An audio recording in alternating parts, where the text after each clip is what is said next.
العلم هو النور الهادي والمفتاح لكل الخير من يريد الله به خيرا.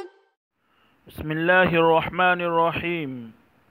آج ہم 31ویں تمرین پڑھنے جا رہے ہیں. یہ تمرین بھی مبتدا اور خبر کے تحت ہے.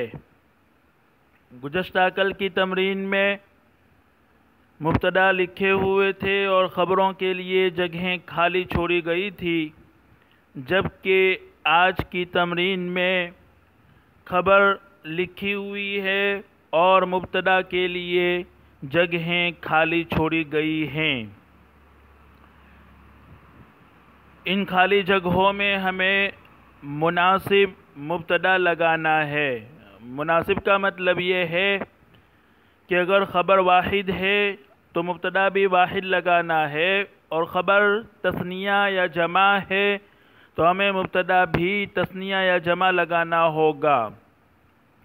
اور اگر خبر مذکر ہے تو مبتدا بھی مذکر لگانا ہے، اور اگر خبر مؤنث ہے تو ہمیں مبتدا بھی مؤنث لگانا ہے. سب سے پہلے ہم الفاظ و معانی دیکھیں گے. تو پہلا لفظ ہے ناعم. ناعم کے معنی ہے تر و تازہ، نرم و نازک. یہ نعیم باب سمیع سے اور مصدر نعمن آتا ہے، معنی تر و تازہ ہونا. اس سے اس میں فاعل کا صیغہ ہے. دوسرا لفظ ہے باسمۃ. معنی ہے مسکرانے والی. بسم یبسم باب ضرب سے بسمن معنی مسکرانا. اس سے اس میں فاعل کا صیغہ ہے. تیسرا لفظ ہے طویلانی. یہ طویل کا تثنیہ ہے اور طویل کی جمع طوال آتی ہے، معنی ہے لمبا. چوتھا لفظ ہے مملوءتانی. یہ ملأ یملأ ملأن باب فتح سے معنی بھرنا. اس سے اس میں مفعول کا صیغہ ہے، معنی بھرا ہوا. مسرورون معنی خوش. سر یسر سرورا باب نصر سے معنی ہے خوش کرنا. اس سے اس میں مفعول کا صیغہ ہے، معنی خوش کیا ہوا یعنی خوش. شامخات معنی بلند. شمخ یشمخ شموخا باب فتح سے بلند ہونا. اس سے اس میں فاعل کا صیغہ ہے. متلألئۃ. یہ تلألأ باب تفعلل سے اس میں فاعل کا صیغہ ہے، معنی ہے جگمگانے والا. خضراء معنی ہے ہرا، یا خضر کا مؤنث ہے. نائمۃ معنی سونے والی. نام ینام نوما باب سمیع سے معنی سونا. اس سے اس میں فاعل کا صیغہ ہے. مضیئتانی. اضاء باب افعال سے اضاءتن معنی روشن ہونا اور روشن کرنا. اس سے اس میں فاعل کا صیغہ ہے، معنی ہے روشن. مسافرات. سافر باب مفعلہ سے معنی سفر کرنا. اس سے اس میں فاعل کا صیغہ ہے، معنی سفر کرنے والی. مکرمون.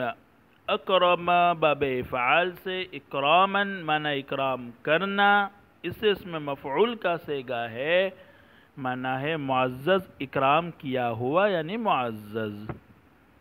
اب ہم تمرین دیکھتے ہیں تو اس میں خالی جگہیں چھوڑی گئی ہے. ان خالی جگہوں میں ہمیں مناسب مبتدا لگانا ہے اور پھر اس کا ترجمہ کرنا ہے. پہلا لفظ ہے ناعم. تو ہم لگائیں گے وہاں الورق ناعم. پتا نرم ہے. ناعم واحد ہے اور مذکر ہے، اس لیے مبتدا بھی ہمیں واحد مذکر لانا ہوگا. دوسرا لفظ ہے باسمۃ.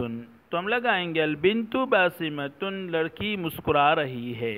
باسمتن واحد ہے اور مؤنث ہے، اس لیے ہمیں مبتدا بھی واحد مؤنث لگانا ہوگا.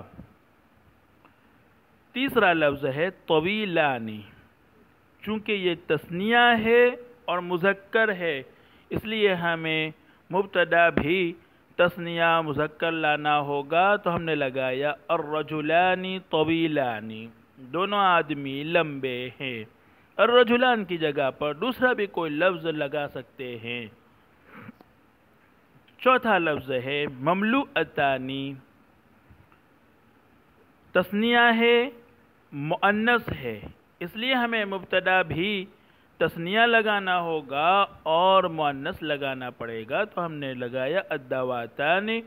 الدواتانی مملوءتانی، دونوں دوات بھرے ہوئے ہیں. الدواتان کی جگہ پر دوسرا بھی کوئی لفظ لگا سکتے ہیں، مثلا الخزانتانی مملوءتانی، دونوں الماریاں بھری ہوئی ہے وغیرہ. پانچواں لفظ ہے مسرورون. چونکہ یہ مذکر ہے اور جمع ہے، اس لیے ہمیں مبتدا بھی جمع اور مذکر لگانا ہوگا اور ہم بولیں گے الاولاد مسرورون، لڑکے خوش ہیں. چھٹا لفظ ہے شامخات.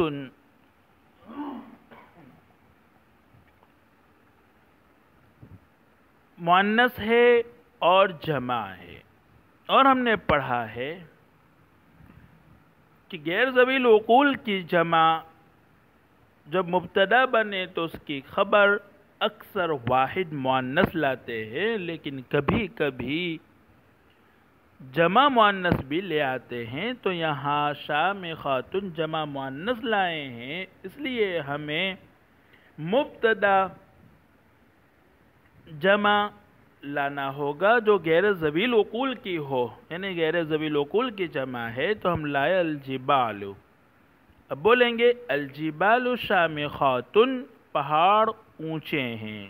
الجبال غیر ذوی العقول کی جمع ہے، اکثر تو اس کے لیے خبر واحد مؤنث آتی ہے، لیکن کبھی کبھی جمع مؤنث بھی لے آتے ہیں، جیسے یہاں ہے. ساتواں جملہ ہے لفظ تھا متلألئۃ، ہم نے النجوم لگایا. چونکہ متلألئۃ واحد مؤنث ہے اور اس کے لیے مبتدا غیر ذوی العقول کی جمع لائیں گے، تو ہم نے لایا النجوم. اب بولیں گے النجوم متلألئۃ، ستارے جگمگا رہے ہیں. آٹھواں لفظ تھا خضراء. یہ بھی واحد مؤنث ہے، اس لیے ہم مبتدا لائیں گے ایسا لفظ جو غیر ذوی العقول کی جمع ہو. اس لیے ہم لے آئے الحدائق. تو الحدائق جمع ہے اور غیر ذوی العقول کی جمع ہے، اس لیے اس کے لیے خبر واحد مؤنث ہوگی. اب بولیں گے الحدائق خضراء، باغات گھنے ہیں. نواں لفظ ہے نائمۃ، واحد مؤنث ہے، اس کے لیے ہم لفظ لے آئے الصبیۃ، جو یہ بھی واحد مؤنث ہے. اب بولیں گے الصبیۃ نائمۃ، بچی سو رہی ہے. دسواں لفظ ہے مضیئتان. تثنیہ ہے، مؤنث ہے، اس لیے ہمیں مبتدا بھی تثنیہ مؤنث لانا ہوگا. اب بولیں گے الحجرتان مضیئتان، دونوں کمرے روشن ہیں. 11واں لفظ ہے مسافرات.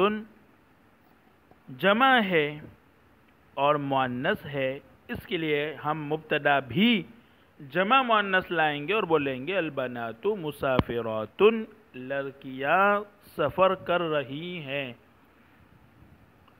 12واں لفظ ہے مکرمون. جمع ہے اور مذکر ہے، اس لیے مبتدا بھی ہمیں جمع مذکر لانا ہوگا اور بولیں گے الضیوف مکرمون، مہمان معزز ہیں. الضیوف کی جگہ پر دوسرا بھی کوئی لفظ ہم لگا سکتے ہیں، مثلا المعلمون مکرمون، اساتذہ معزز ہیں، اسی طرح تمام خالی جگہوں میں۔ اسی طرح 7واں اور 8واں جو جملہ ہے وہاں متلألئۃ اور خضراء واحد مؤنث ہے، تو جس طرح مبتدا غیر ذوی العقول کی جمع لا سکتے ہیں وہاں کوئی واحد مؤنث بھی لا سکتے ہیں۔ مثلا 8ویں جملے میں الحدائق خضراء ہے تو وہاں الحدیقۃ واحد مؤنث بھی لایا جا سکتا ہے اور بولیں گے الحدیقۃ خضراء، اس وقت ترجمہ واحد سے کریں گے اور بولیں گے باغ گھنا ہے۔ السلام علیکم ورحمۃ اللہ وبرکاتہ۔ السلام عليكم، لا تنسوا الاعجاب بالفيديو والاشتراك في القناة تشجيعا لنا لنستمر بنشر المزيد إن شاء الله.